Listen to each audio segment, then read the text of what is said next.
So here's something that will probably shock you. The IRS assessed $84.1 billion in civil penalties in 2024. And you know what?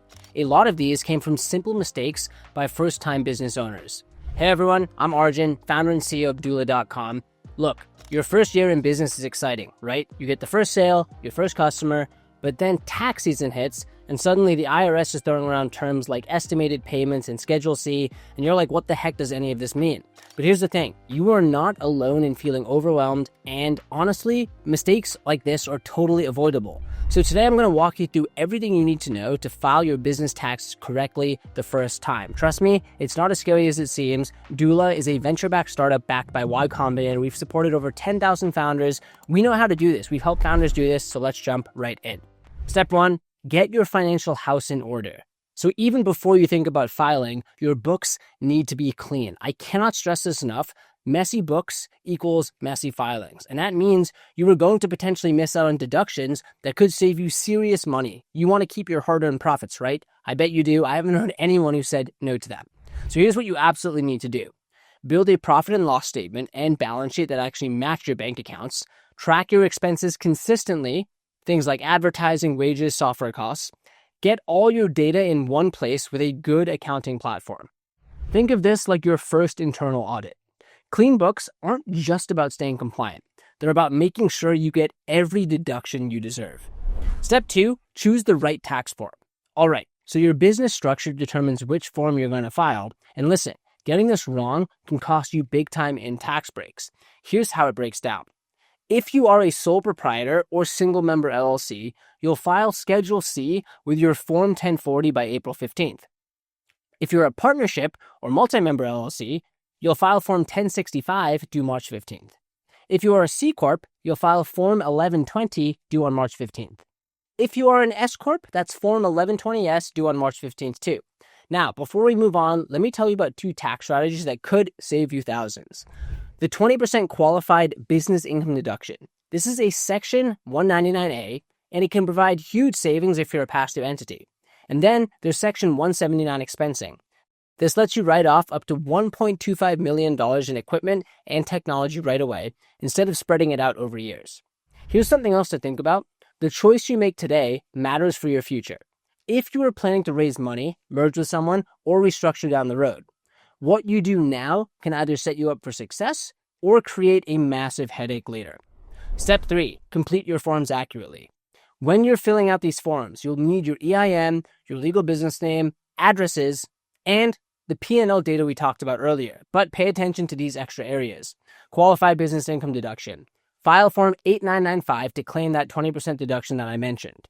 Now the accounting method. You've got to choose between cash basis, where you report income when you actually get it, or accrual basis, where you report it when you earn it. This choice actually affects how much tax you'll pay. Material participation. This determines if your income is passive or active, and trust me, they get taxed very differently. Here's something crucial. Don't claim stuff you can't deduct. The IRS will notice, and you could end up getting audited. Treat your return like it's a report that investors might look at when they're deciding whether to trust your business. Step 4, understanding extensions and deadlines. Look, if you need more time, you can file an extension that gives you 6 more months to file. But, and this is super important, it doesn't give you more time to pay what you owe. Miss the deadlines and you'll get hit with penalties.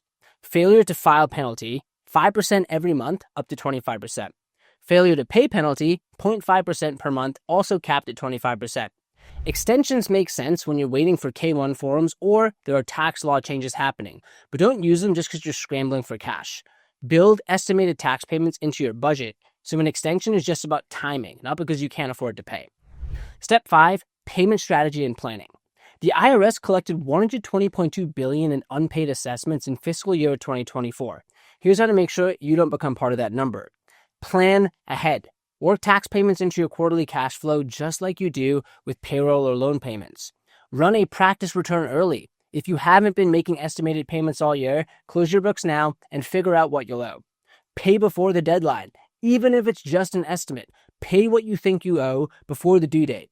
This stops interest from piling up. And here's the thing, paying your taxes on time isn't just about avoiding penalties.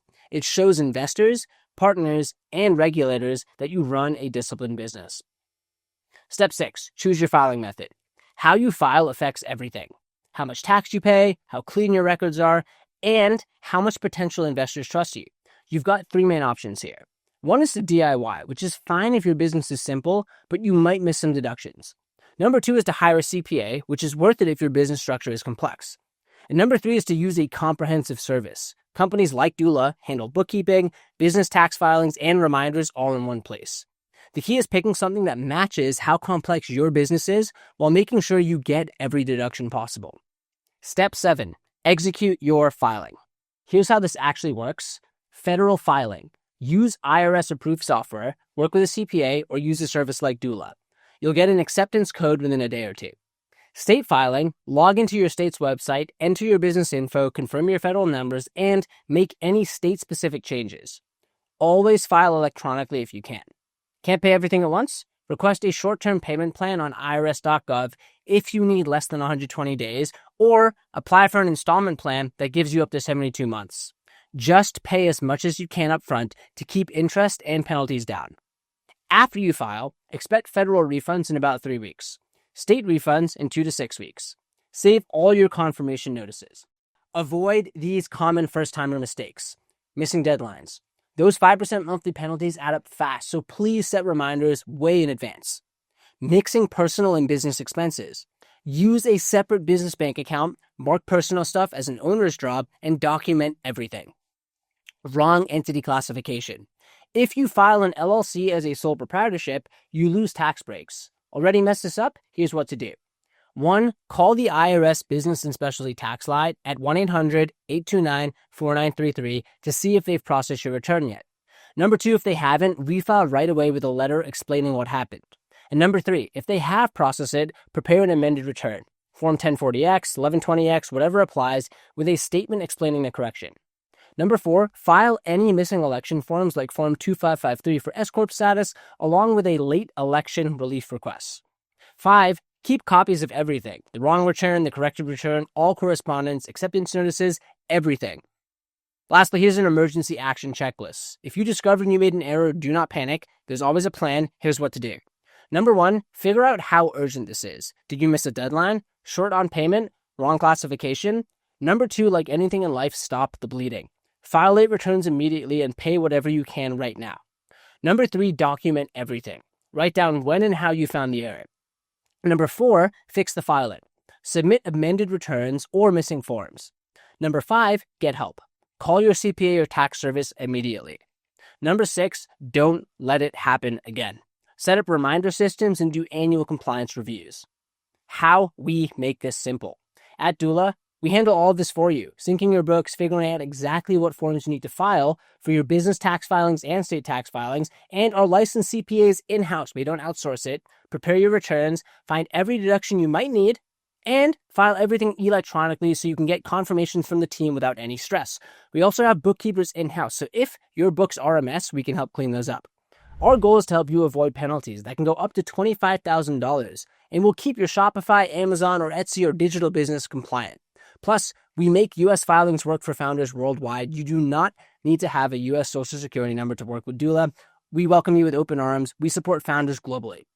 So, if you are ready to file your first business taxes without the headache, you can DIY it. But if you really want peace of mind and want someone to do this who's done it for over 10,000 companies globally, check out doola.com. We'll handle the forms, the filings, the bookkeeping, all of it, so you can stay penalty-free and focus on what you do best, which is growing your business, while Doola handles the unsexy yet critical back-office filings. That's a wrap. I really hope you found this valuable. If you have any questions, please drop them down below in the comments. The team looks at every single one and we will respond. And if you found value, please like, subscribe, turn on notifications. We drop value like this every single week. Thank you so much for watching. I hope we can be a small part of your business's journey, and I'll see you in the next video.